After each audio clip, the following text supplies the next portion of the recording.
Assalamualaikum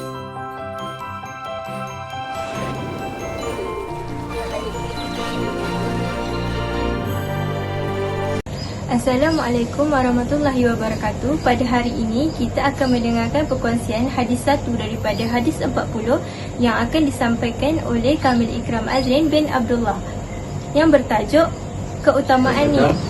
Yaqulu innamal a'malu binniyat wa innamal likulli imrin ma nawa.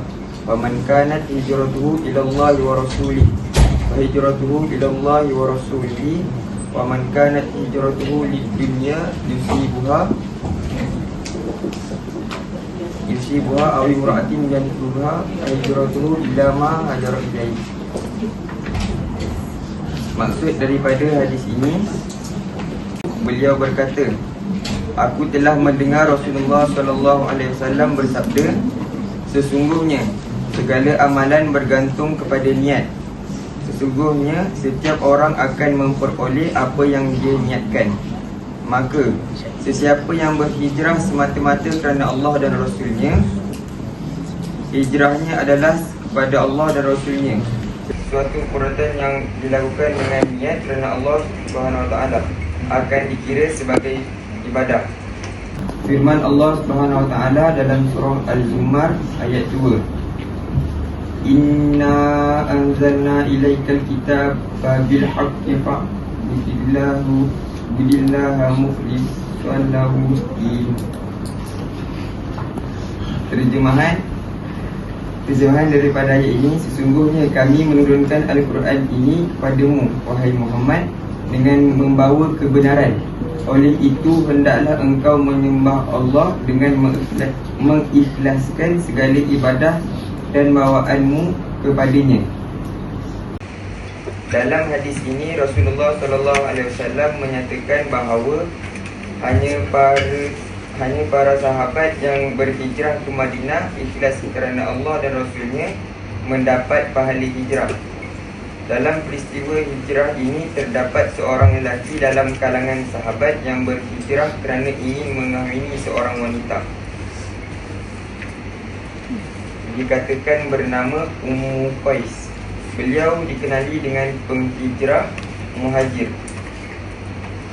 Niat merupakan motivasi dalaman yang menggerakkan ketika untuk beramal di samping faktor luaran yang mendorong untuk terus berjaya.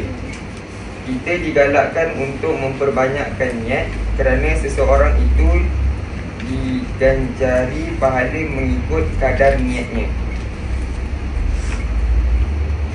Pengajaran daripada hadis ini, niat membezakan antara ibadah dengan adat.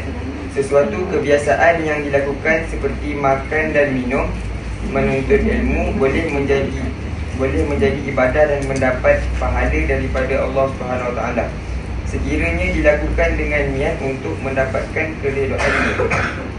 Sesiapa yang berniat untuk mengerjakan amalan yang baik seperti menuntut ilmu tetapi tidak dapat dilaksanakan kerana suatu halangan seperti sakit, maka niatnya sudah dikira pahala sisi Allah SWT.